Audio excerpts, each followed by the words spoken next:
So the Pistons got eliminated, which means we're going to talk about the Pistons. Blake Griffin was awesome this year and had maybe his best season in a long time, which means Blake could be on a bit of a run here where we're going to see 30-plus-year-old Blake Griffin be a really awesome player.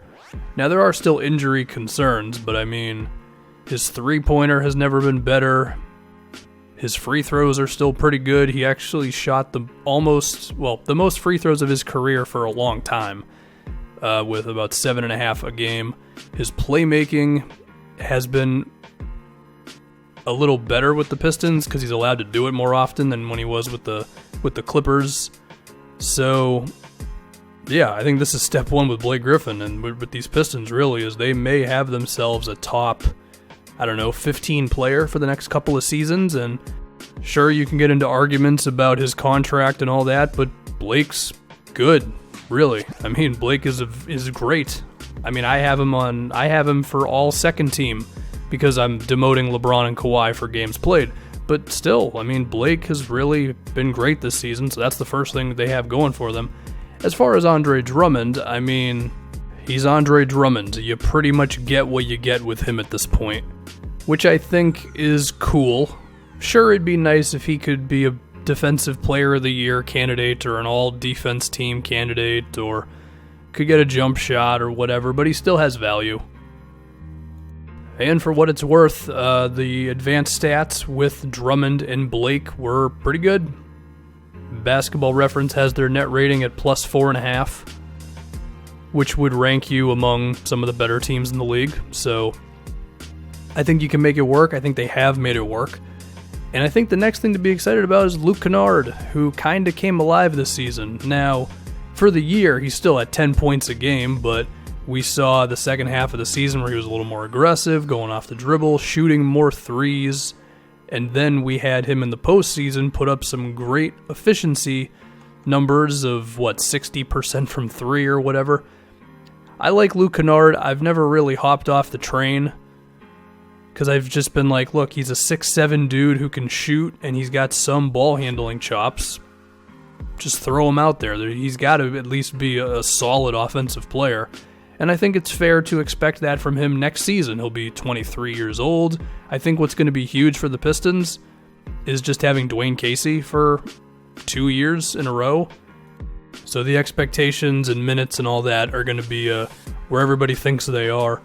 And I think Luke Kennard can be a solid 16, 17-point guy. I don't think he's going to be a plus 20-point scorer, but I picture him attempting probably 7 to 8 three-pointers a game and shooting well on those, and then he could end up being the second or third best offensive player on this team. I guess it depends on how much you value Drummond's offense and the lack of spacing, but the great offensive rebounding and finishing and all that.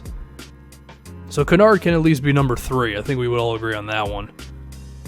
And I think we saw the potential of this team really come out once Wayne Ellington got here, because then it's when you have Luke and Ellington and that shooting just around those two bigs, it's tough to deal with that. So I think they should keep Wayne Ellington. I mean, the guy attempted 8 threes a game for them and shot 37%. And there's one specific lineup that I'm looking at that was extremely successful. Basketball Reference has their net rating at plus 37 in 67 minutes played. It was Reggie Jackson, Ellington, Kennard, Blake, and Drummond, which you'd think probably the starting 5. I mean, Bruce Brown did play a lot for this team this year, and maybe Dwayne Casey sees something with him, but the shooting and then Reggie Jackson just not sucking seems to be a pretty successful thing.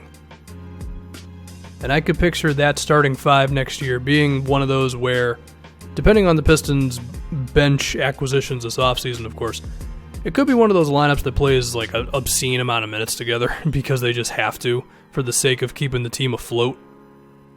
But if it's going to be successful, then hey, go for it. That's what I say.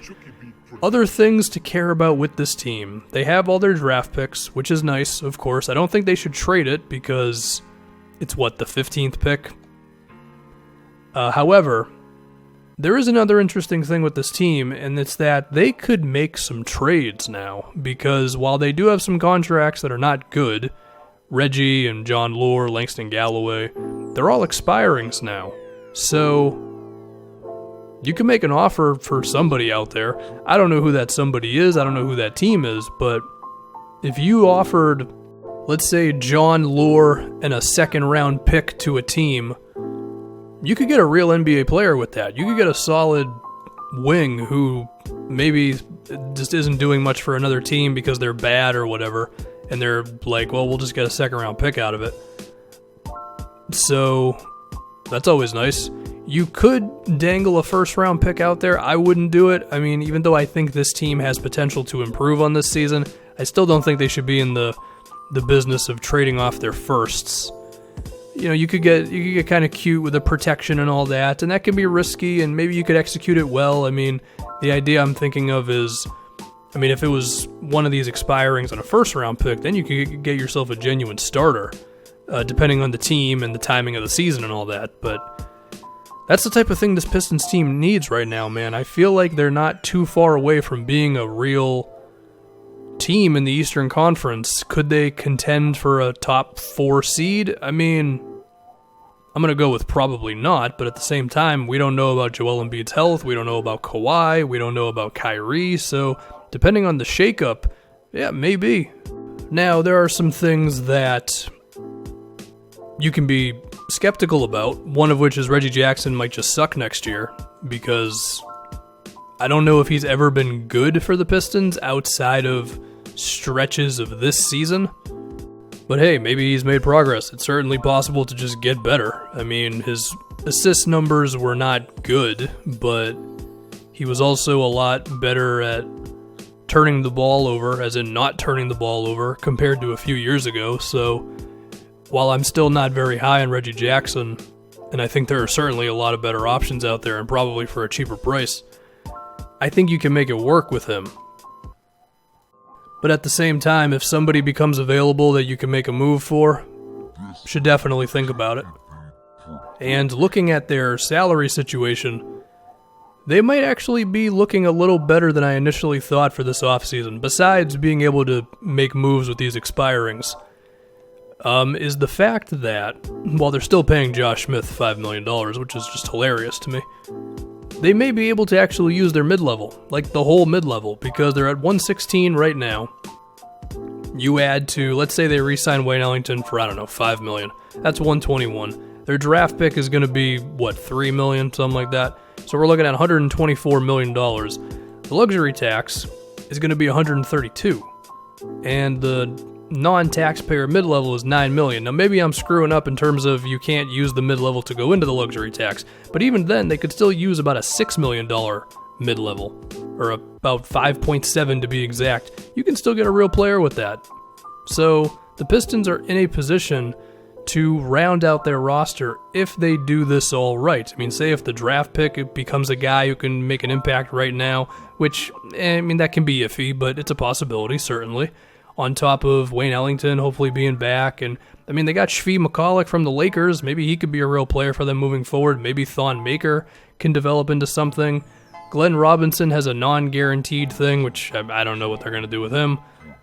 But yeah, I mean, again, between that solid starting five with Luke Kennard's jump and hopefully Reggie Jackson just being a little better and not being as stupid, with Blake being really good, and then hopefully just a couple of guys that they can manage to get, or they already have, for the second unit, and Dwayne Casey being not a bad coach, that could be enough for the Pistons to be on a little bit of an upswing. Now, for this team to really explode, then there has to be something that we don't really see coming happening, which is making a big trade or a draft pick really popping or whatever. But in terms of making themselves a respectable franchise, which is what the Pistons were desperately trying to do, I think they've kind of done it. And kudos to them, especially because they're not even in luxury tax hell, and their cap sheet actually looks beautiful after next season. So I think the Pistons are looking a lot better than they did even 2 years ago.